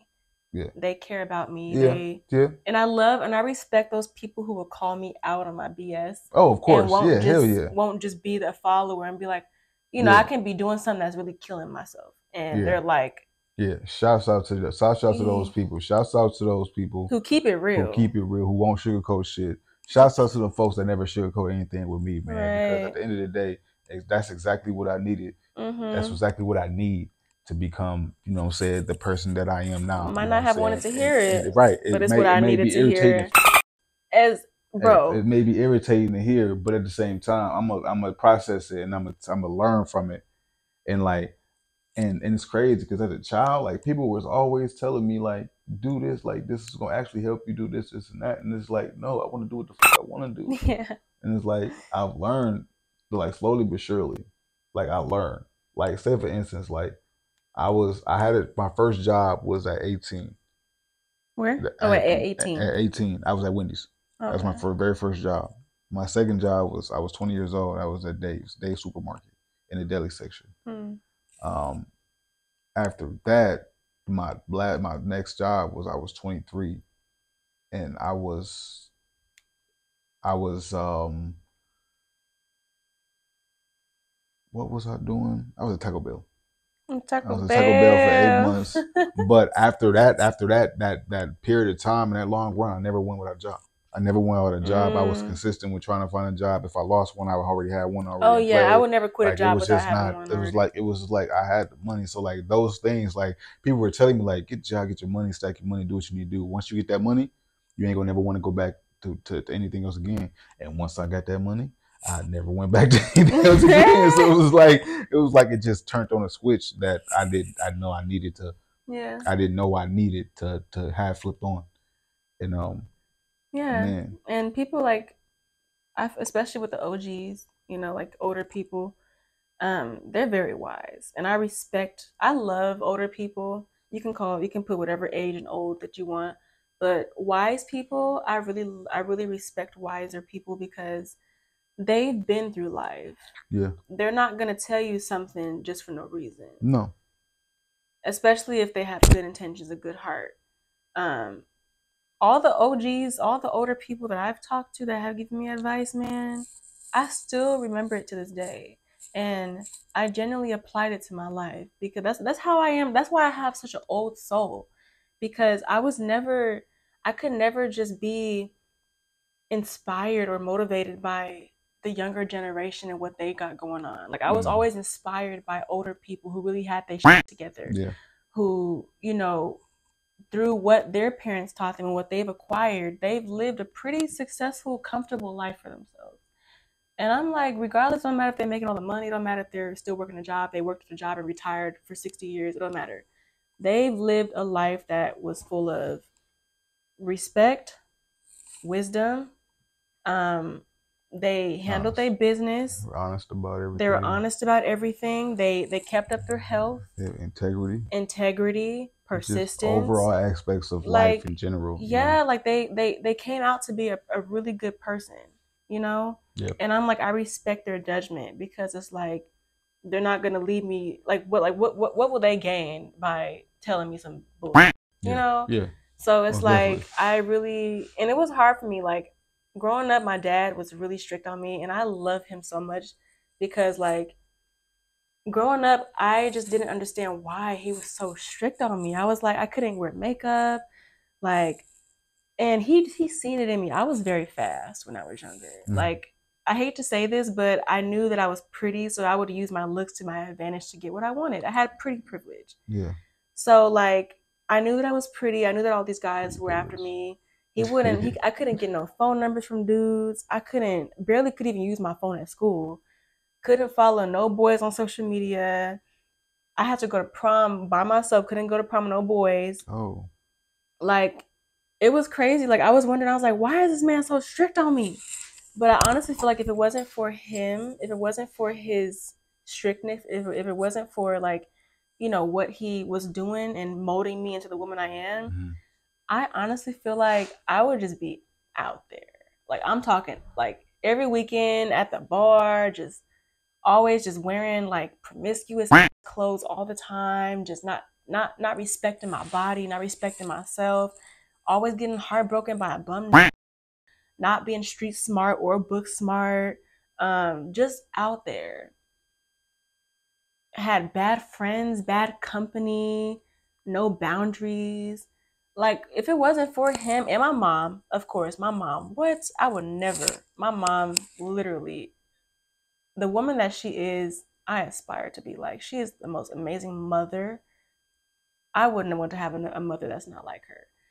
But it's like, if it wasn't for their wisdom, what they were brought up, my dad was raised by an older, his granddaddy, my granddaddy. He was raised by his granddaddy. My mom was raised by her granddaddy. So both of them were raised by their grandparents. Mm-hmm. So they already had old souls too. Yeah, absolutely. And because of their wisdom from, their grandparents, that passed down to me. Mm-hmm. So I respect so much when it comes to older people, when it comes to wisdom. I respect morals. I have morals, values, home etiquette. When I go to somebody's house, when I came here, I literally was washing dishes, bro. Like, I clean up after myself. I like to, whenever I go somewhere, I like to leave it better than I came. When I go out to eat, if I got a waiter, I put stack plates together. I don't leave the place like where it is. Yeah. So like, I've always just had like this mentality, like how I carry myself. I want to leave a mark on people in a positive way, mm-hmm. because a lot of people don't see that nowadays. A lot of kids nowadays are so sad, but they don't respect themselves. They don't respect their elders at all. Mm-mm. Fighting teachers, fighting their I seen a video of a lady fighting her grandma. Mm-mm. That was insane. This is this world. How the difference? Okay, so I was pretty much raised in the 90s, so mm-hmm. everybody in the 90s, like if you would have lived in the 90s, you would, like, I promise you, like, you understand like why we are the way we are now. Like, most of the times, like, we get our beat. Yeah. My grandma, we try to swing at my grandma. My grandma, rest in peace, she'll f me up. Oh yeah. My mama choked me out with my ass, hit me with all the extension cords, wired hangers, shoes, spatulas, you name it. Like we don't play like in the 90s. They didn't play that. Now that gentle like, parenting. No, I would beat your. Now, like it's gotten soft. It has a lot soft. Like, I will call the police. You got that. Like, it's not even that. It's just like you got kids disrespecting their moms. You know what I'm saying? Their parents, like they ain't raised them and do them what they needed to do and shit. Like it's bad. It's so man. sad. And you know what's so crazy too? And I'm still curious on where that stemmed from. Like, what made people just stop putting their hands on their kids and when they start doing stupid shit? I don't know. It's weird. Maybe social media has something to do with it. Social media always has something to do with something. That's why I don't conform. Do you think, this is a question that I love talking to people about. Mm-hmm. Do you think you'll be the parent to hit your kids or no? Yep. I will too, right? Yeah. You can't tell me one. You can't tell me not to hit my kid if my kid is sitting there doing bad. People, this is a myth to me. People will tell you that hitting your kid is wrong. Hitting your kid is to fuck them up. No. I got fucked up. I got fucked up. Out the shower, body wet with a leather belt, bro. I got fucked up. Like, fresh out the shower, naked. I still, like, don't get me wrong, I got fucked up and I still got a couple loose screws in my head. Don't get me wrong. Yeah. But, I got fucked up. And that was the time when you don't put your hands on your parents or raise your voice, anything like that. Don't raise your voice. Don't get sassy. Don't get smart. I don't have kids, 34 no. But when I do, and they will know. I'm not. I don't. We don't want over here. I'm not playing no disrespect. You will not disrespect me. You will not disrespect your mother. Even if we were not together and you disrespect your mom, you won't disrespect her. Yeah. You won't do any of that. You won't disrespect your elders. You won't do none of that. I'm going to raise my kids a traditional way, but I'm also going to prepare them for life. Mm-hmm. I'm going to prepare them for the outside world, because nowadays, man, shit is crazy, man. Like, it's crazy.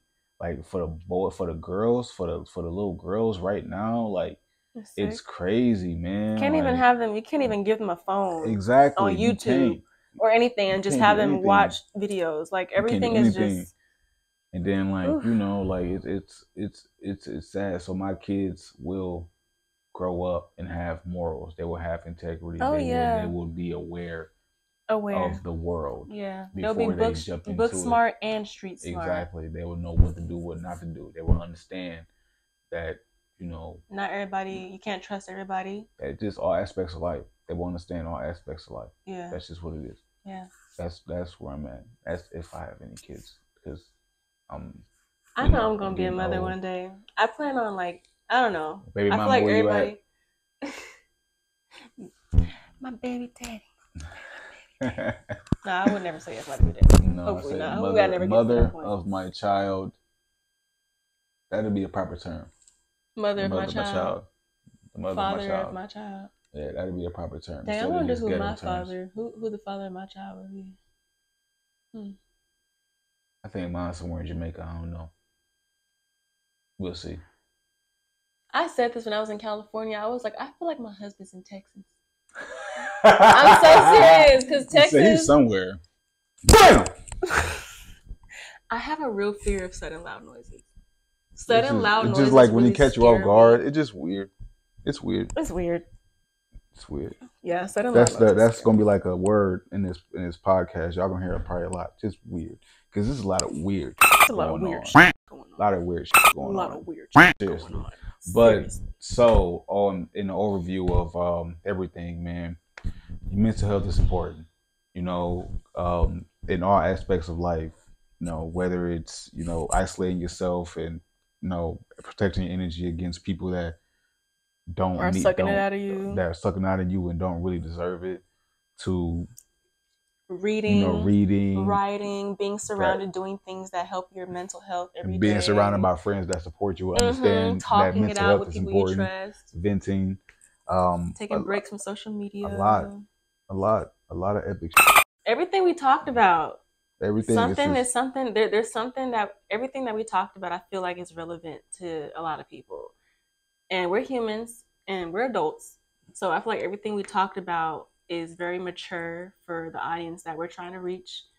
I feel like it's something that people relate to. It's something that people can I feel like a lot of stuff we talked about, it can really help somebody, and it'll allow you to reflect on your own life and your own mental health.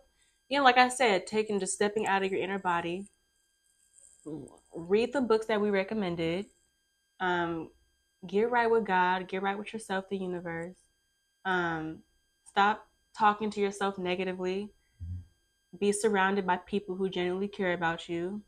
Don't take advice from people, you know, who just isn't where you want to be in life and don't have fruit.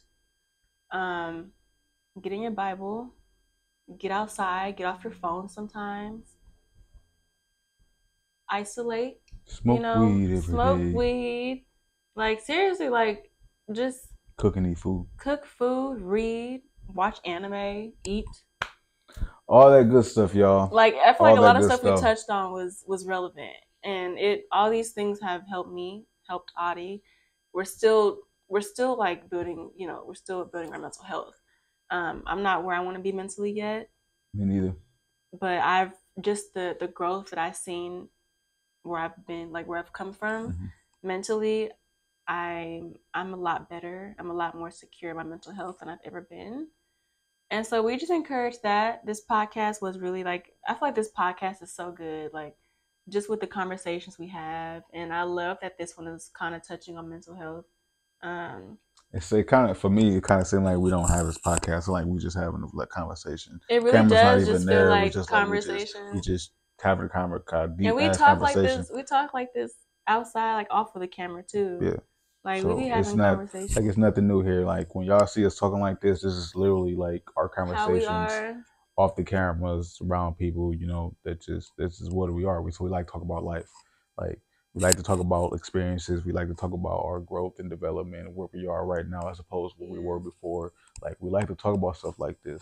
And that's why dating, it's very optional for me. And because a lot of people are not into intellectual conversations or deep level conversations like your life story and going in depth and with certain conversations. People want to just hang out and drink and Yeah, it's just what it is, man. But on that note, you can find me on ODDYTHEGXD. Let me repeat that because it just went out of the way. You can find me on ODDYTHEGXD. And you can find me at tay.zjuh, and that is my artist name and my name on all my platforms. So, with that being said, you guys have a good one. I'm gonna Protect your mental. And I'm gonna go take a nap. I'm gonna go take a nap. Peace.